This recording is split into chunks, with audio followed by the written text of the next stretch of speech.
கிறிஸ்துவுக்குள் பிரியமானவர்களே, கர்த்தரும் இரட்சகருமாய் இயேசு கிறிஸ்துவின் ஈடிய நாமத்தினாலே உங்கள் யாவருக்கும் என் அன்பின் வாழ்த்துதலை தெரிவித்துக் கொள்கிறேன். தேவன் அருளிய அப்பம் பிரேயர் மினிஸ்ட்ரி சேனல் மூலியமாக உங்களோடு சந்திப்பதில் மிகுந்த மகிழ்ச்சி அடைகிறேன். தினம்தோறும் புதிய நாளுக்காக பரிசுத்த வேதாந்தத்திலிருந்து ஒரு வாக்குத்தத்தங்களை தேவனுடைய நாம மகிமைக்கு என்று நாம் தியானித்து புதிய நாளுக்காக நாம் ஜெபிக்கிறோம். சகரியா 2ஆம் அதிகாரம் 10ஆம் வசனத்திலே, சீயோன் குமாரத்தியே கெம்பீரித்து பாடு, இதோ நான் வந்து உன் நடுவில் வாசம் பண்ணுவேன் என்று கர்த்தர் சொல்கிறார். ஹல்லேலூயா. கிறிஸ்துவுக்குள் பிரியமானவர்களே, கெம்பீரித்து பாடு, சீயோன் குமாரத்தியே கெம்பீரித்து பாடு. கர்த்தருடைய பிள்ளைகள் கெம்பீரித்து பாட வேண்டும். ஆனால் இப்ப நம்ம வாழ்ற வாழ்க்கை எப்படி இருக்கு? கெம்பீரித்து பாட முடியுதா?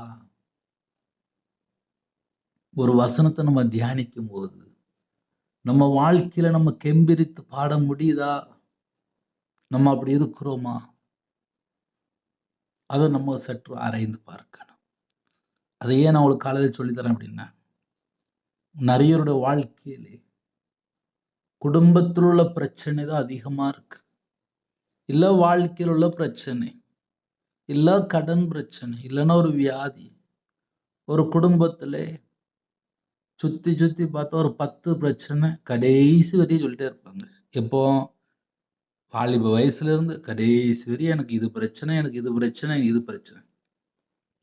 ஒரு நாளாவது எனக்கு பிரச்சனை இல்லை பிரதர், கர்த்தர் என்னை சுகமா வச்சிருக்காரு, கர்த்தர் என்னை ஆரோக்கியமா வச்சிருக்காரு, கர்த்தர் என் குடும்பத்தை பத்திரமா வச்சிருக்காரு, நான் அவருக்கு நன்றி சொல்றதுக்காக உங்கள்ட்ட நான் தொடர்பு கொண்டேன் அப்படின்னு சொல்லி யாராவது சொல்றாங்களா?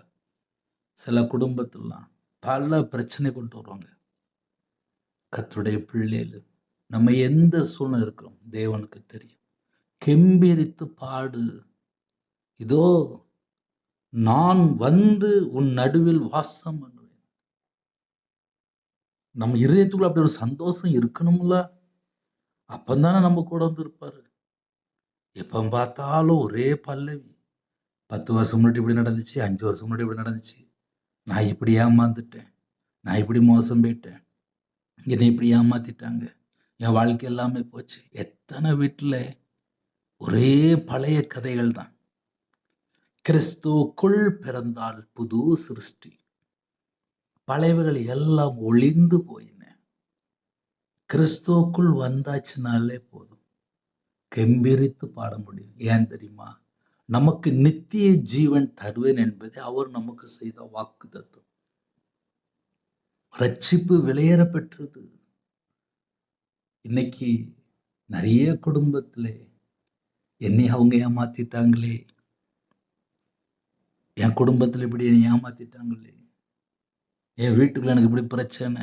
இது மட்டும்தான் 24 மணி நேரம் வாழ்க்கையில புலம்பிட்டே இருப்பாங்க சில வீட்டுக்குள்ள. சில வீட்டுக்குள்ள, எல்லா வீட்லையும் கிடையாது, சில வீட்டுக்குள்ள. ஆனால் சில குடும்பத்திலே கர்த்தருடைய பிள்ளைகள் ஆவிக்குரிய வாழ்க்கையில வளரணும்னு சொல்லிட்டு பல காரியத்துல தேடுவாங்க. ஆனால் கெம்பீரித்து பாடணும். எனக்கு தெரிந்து ஒரு 25 வருஷம் முன்பாக, இல்ல 30 வருஷம் முன்பாகலாம், 30 வருஷம் சொல்லலாம், முழு இரவு சர்வீஸ் நடக்கும். முழு ராத்திரி ஃபுல்லா சர்ச்சில் முழு ராத்திரி ஃபுல்லா இருந்து நைட்டு ஃபுல்லா பாட்டு படிச்சு ஜெபம் பண்ணி முழு ராத்திரி ஃபுல்லா நிறைய செய்தி கேட்பாங்க, நிறைய காரியங்களை ஜெபிப்பாங்க, முழு ராத்திரி ஃபுல்லா சர்ச்சில் உட்காந்துருப்பாங்க. இன்னைக்கு எப்படி இருக்கு தெரியுமா? கடைசி காலத்துல நிறைய குடும்பத்துல ஜெபமே இல்லை. நிறைய குடும்பத்துல பிரச்சனையை மட்டும்தான் யோசிச்சுக்கிட்டே இருக்கிறாங்க. ஞாயிற்றுக்கிழமை ஒரு 2 மணி நேரம் சர்ச்சைக்கு போகணும் அப்படின்னா அதுல ஒரு மணி நேரத்தை குறைச்சிருக்காங்க. இப்படித்தான் நிறைய வீட்டுல இருக்கு. எல்லா வீட்லயும் டைம் இருக்கு, ஆனால் சந்தோஷம் இருக்கா? கொண்டாட்டம் இருக்கா? ஆவிக்குரிய வாழ்க்கையில் ஆசீர்வாதம் பெற்றுக்கொள்ளணும் அப்படின்னா என் கூட கர்த்தர் இருக்கிறார், அந்த ஒரு கம்பீர சத்தம் எங்க? நிறைய குடும்பத்துல இது இல்லை. சீயோன் குமாரத்தியே கெம்பீரித்து பாடு. உங்க வீட்டுல பாட்டு புக் இருக்கா? நல்ல பாட்டு படிங்க. தேவனோட நாமத்தை துதிங்க. உங்க குடும்பம் ஆசீர்வதிக்கப்படும். இதோ நான் வந்து அப்படிங்கிற உன் நடுவில் வாசம் பண்ணுவேன். அவர் உங்க இதயத்துக்குள்ள வந்தா போதும், உங்க வாழ்க்கையில வந்தா போதும், மற்றதெல்லாம் தானா நடக்கும். ஆனா கர்த்தருடைய பிள்ளைகள் யாரெல்லாம் இணைந்திருக்கிறீங்களோ, உங்க கூட கர்த்தர் இருக்கும்போது ஆசீர்வாதம். சோர்ந்து போக வேண்டாம். ஏன்னா சில குடும்பத்துல நான் நிறைய வாக்குத்தத்தம் கேட்டேன் பிரதர். இன்னைக்கு என்ன வாக்குத்தத்தம் தராரு? உங்க கூட பேசிட்டாரு. சந்தோஷமா இருங்க. இதோ நான் வந்து உன் நடுவில் வாசம் பண்ணுவேன். அவர் உங்க வீட்டுக்குள்ள வந்தாச்சுனாலே, உங்க வாழ்க்கையில வந்தாச்சுனாலே, உங்க இதயத்துக்குள்ள வந்தாச்சுனாலே, இன்னைக்கு என்ன காரியம் தேவன் பார்த்து கொள்வார். அவருடைய சமூகத்தில் அர்ப்பணிப்போமா? கண்களை மூடி நாம் ஜெபம் செய்வோம். கிருபை மகிமை அந்த பரிசுத்தமுள்ள நல்ல தகப்பனே, உம்மை நன்றியோடு துதிக்கிறோம், சுதிக்கிறோம்ப்பா. ஒவ்வொரு குடும்பத்தையுமே உங்களுடைய கரத்தில் அர்ப்பணிக்கிறோம்ப்பா. உங்க பிள்ளைகள் எந்த சூழ்நிலை வாக்குத்தம் கேட்டாங்க உமக்கு தெரியும்ப்பா.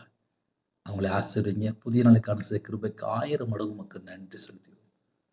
புதிய நாளிலும் எல்லா தடையெல்லாம் நீக்கி ஆசீர்வதிங்க. உங்களோட இரத்த கொட்டைகளை வேலடைத்து மூடி மறைத்து கர்த்தர் பாதுகாத்துங்க. சிறு பிள்ளைகள் முதல் கொண்டு முதியோர் எல்லாரையும் பரிபூர்ணமா ஆசீர்வதிங்க. அவங்களோட அப்பத்தின் தண்ணீர் ஆசீர்வதிங்க. அவங்களோட சிரசின் மேல் ஆசீர்வதிங்க. அவங்களுடைய கையின் கீழில் ஆசீர்வதிங்க. எல்லா தடையெல்லாம் நீக்கி கர்த்தர் 100 மடங்கு ஆசீர்வதிங்க. ஒவ்வொரு குடும்பத்தையும் உங்களோட இரத்த கொட்டைகளை வேலடைத்து மூடி மறைத்து பாதுகாத்துங்க. கர்த்தர் பொறுப்படுத்துங்க. துதிகன மகிமை எல்லாம் உமருக்கே செலுத்துகிறோம். இயேசு கிறிஸ்துவின் பிதாவே, ஆமென். தேவனுக்கே மகிமையுண்டதாக. கர்த்தர் தாமே உங்களையும் உங்கள் குடும்பத்தை சகல காற்றும் சம்பூர்ணமாக திருப்தியாக கர்த்தர் கொடுத்து பரிபூர்ணமாக ஆசீர்வதிப்பாராக. ஆமென்.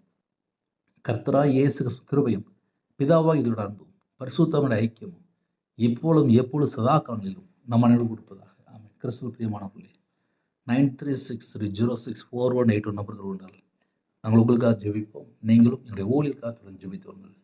கர்த்தர் உங்களையும் உங்கள் குடும்பத்தின் சகல கருத்திலும் சம்பூர்ணமாக திருப்தியாக கர்த்தர் கொடுத்து பரிபூர்ணமாக ஆசீர்வதிப்பாராக. ஆமென். God bless you. Thanks for watching. Please subscribe our channel. Click the like and share. Click the bell. God bless you.